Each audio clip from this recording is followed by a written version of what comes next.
Today I watched a video. I'm not going to say it was posted by. What I will say is that video was full of error as usual. And I say as usual because this individual is often posting videos full of error and false accusations. What I want to do is show you some screenshots taken from the video with the blatant errors contained thereon.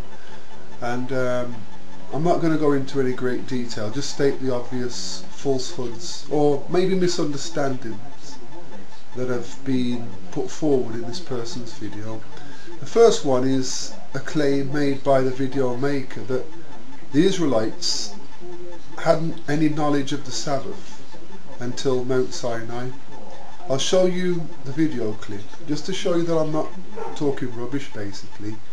And after you've seen the video clip, and it's only text, I'll show you that this statement is completely wrong.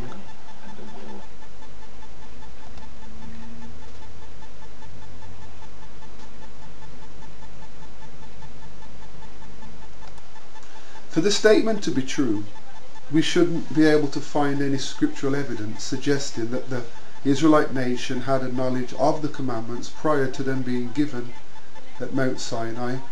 Now, I'm not sure that the video maker has read Exodus chapter 16. If you read through Exodus chapter 16, you'll see it's a description of how the Israelites should collect manna in the wilderness prior to them reaching Mount Sinai. They're told to collect manna 6 times a week, from Sunday to Friday, or from the 1st to the 6th day of the week. They're told to collect double on the 6th day and to set aside a portion of that double collection for the following day, described as being the Sabbath day.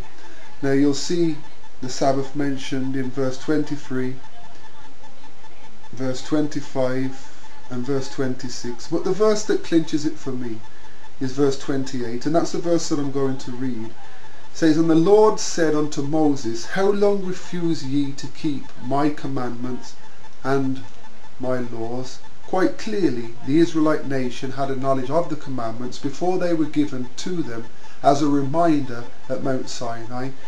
The next statement that I want to look at is connected to the previous statement, and it's to further establish the fact, or I would like to, after showing you the clip, further establish the fact that before Mount Sinai the commandments were in existence.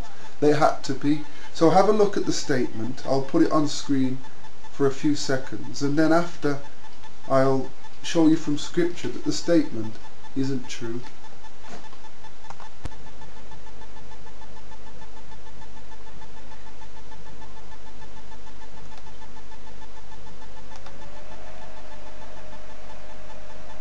There are 2 more accusations made in the portion of video that I've just shown you, and for time's sake I'm not going to go into any great detail, maybe just scratch the surface.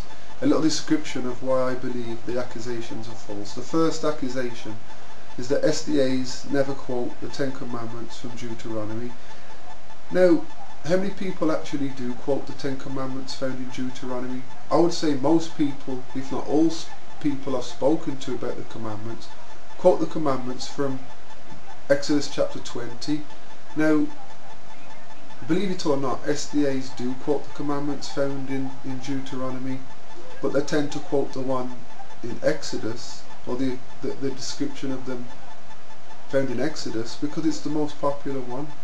Now, the video maker seems to suggest that there's a reason why the SDAs are afraid of quoting the commandments as found in Deuteronomy, and the reason he or she gives is that Deuteronomy 5 verse 3 reads, "The Lord made not this covenant with our fathers." I'll read the rest of the verse. It says, verse 3 of Deuteronomy 5, "But with us, even us who are all of us here alive this day." Now I'm not going to break down the text at all, I just want to deal with the subject at hand. The subject being, were the commandments in existence before Mount Sinai? Now the video maker seems to suggest that the covenant here mentioned in Deuteronomy chapter 5 and verse 3 refers to the commandments. So he or she suggests that verse 3 is suggesting that this covenant here mentioned is the giving of the commandments. Now I disagree wholeheartedly with what the video maker is saying, but for time's sake I'm not going to go into any great detail about why I disagree. Now why do I disagree with the statement made that the commandments were not given or were not in existence before Mount Sinai? Simple reason: sin is a transgression of the law. Now, did Adam and Eve sin when they ate from the tree of the knowledge of good and evil? Did they sin? And if sin is a transgression of the law, did not the law have to be in existence for what they did to be sin? That's all I'm going to say on the matter. Now, if what I've said in this video is unclear, if you believe that what I've said in this video is error, please share comments with me. If you would like to maybe hear more on the subject, please let me know. If I can't answer your questions, then I'll maybe, if possible, point you to people who can, or I will do further study to attempt to answer your questions by God's grace. So pray for me as I pray for you, and let us all focus on Messiah and Him crucified. God bless you all.